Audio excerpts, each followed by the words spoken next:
स्वागत है आप सबका हमारे चक्री म्यूजिक पर। आइए जानते हैं नवंबर माह में कब पड़ रही है शिवरात्रि। शिवरात्रि जब कार्तिक मास में पड़ती है तो ये और भी खास हो जाती है। इस बार यह दिवाली से एक दिन पहले पड़ रही है, जिसके चलते यह बेहद खास होगी।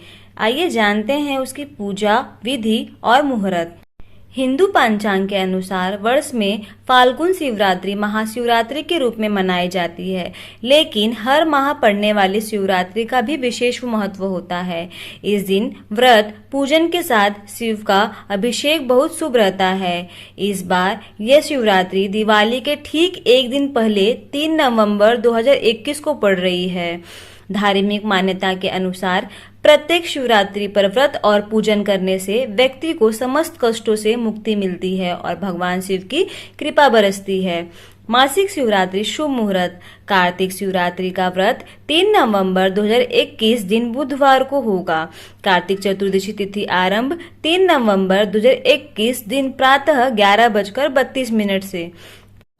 कार्तिक चतुर्थी तिथि समाप्त 4 नवंबर 2021 दिन 8:33 पर। निषिद्ध पूजा समय रात 11:48 से अर्घ रात्रि 12:58